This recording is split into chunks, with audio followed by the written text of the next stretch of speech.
host of Entertaining with Beth. Welcome back, Beth Le Manach. We're so happy. Welcome back, Beth. Oh, it's so good to be here. Happy holidays, everybody. This house smells phenomenal. Yes. Isn't it? Coq au vin is really, it's a crowd pleaser, and it's also very impressive when you tell your guests, I'm making coq au vin. It just sounds amazing. Like, what did you say, We're all Debbie? very excited about you being here, Maria, Ken, and Shirley.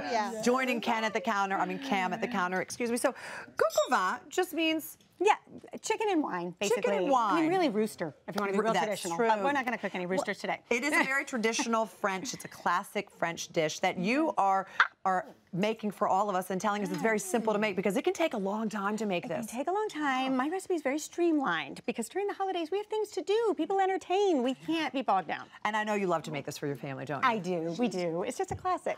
And you can make it ahead of time, like you said, and put it in the oven the day of, and you were good to go. So Yes. a coq au vin starts with browning some bacon first and setting that aside, correct? Yes, so you brown the bacon, and then you want to reserve all that delicious bacon fat. There's a ton of flavor in that. And then we're going to saute up our chicken legs to get to this beautiful golden brown color.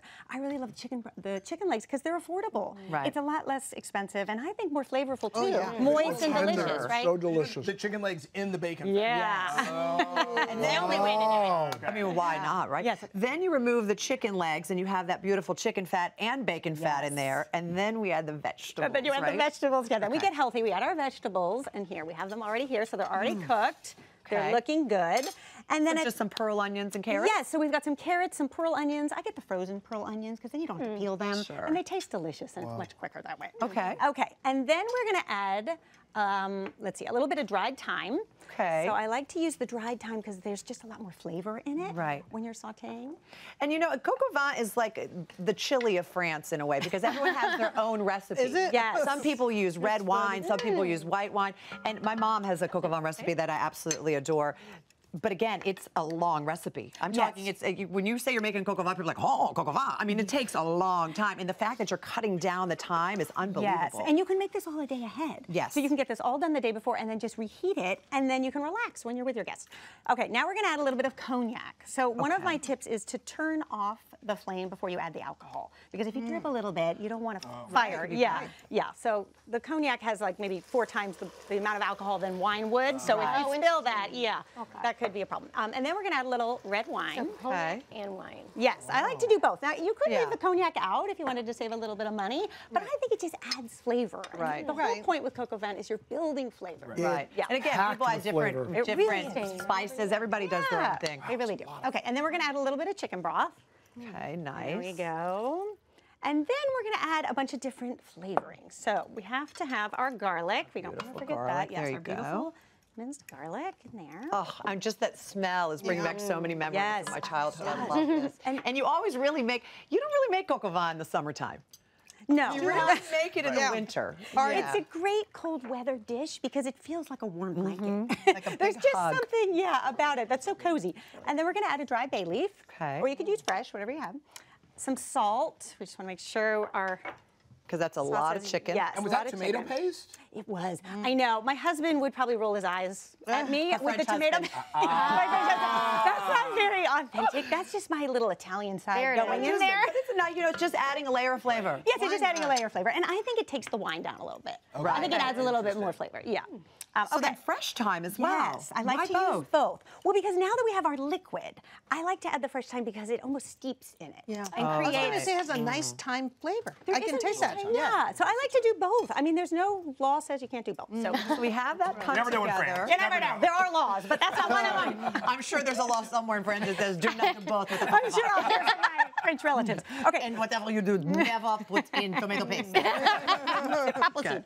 Okay, then we have some cornstarch mixed with water, known as a slurry. Slurry. And we're gonna get this up to a boil. We have some bubbles here. And we wanna do this because that's gonna thicken it. And you really wanna make sure you have, Get all that in yes, a boil. Otherwise your cornstarch is not gonna activate and you will not thicken. Yeah. See, it's already thickened right in there. Yeah, so you can see. See? Look at that. There we go. Yeah, there we go. There you go. Okay. And now? And now this is another little personal touch. I know her husband's here somewhere. He's This is another one. This is what makes it a little bit franglais. I like to add Worcestershire sauce. Ooh, that's good. Yes. But how can you not? It's so yummy. It's so yummy. And I have to laugh because when I'm in France, it's labeled in the grocery store as English sauce.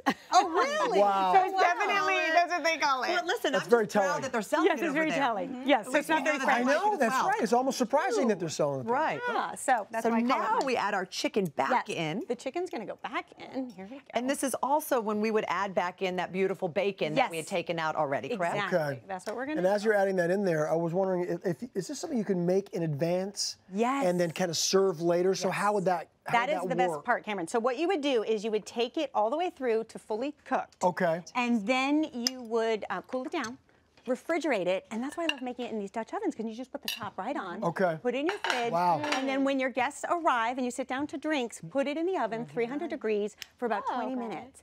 And if it feels a little bit too thick, you can add a little bit of chicken broth just to thin out that sauce. And you didn't even mess up your kitchen. You're relaxing, entertaining your guests, and you have Yes. this gourmet, You beautiful. see? That's So smart. now we key. cover it in the Yes. Dutch oven and we We're gonna put it in the cover. oven. This is a pretty heavy. Yes, stock pot, so but that's here, we okay. might already just have one in move here, this so we'll back. leave that Yeah, there. there we go. So we put it in, like you said, for 25 minutes at. Yeah, 25 minutes, and then you want to add some sauteed mushrooms with a little bit of butter at the 25-minute mark, and then go for another 20 minutes. You don't want to add them at the beginning because they'll just get too wet, mushy. yeah. Yeah, you just Wet. want to give them a little bit of time. And you put it at 350? Yes, at 75? 350. Okay. Ooh, look at this. This is great. And this could really just go oven to table if you really wanted to beautiful. serve, family style. It really is. Or you could plate like we're going to do here. And you serve it over top of mashed potatoes, which I love. Yes, I think that that's quite delicious, especially with the cold weather. But you could also use rice. That's what my mom used to do, Yeah, yeah. you could do rice.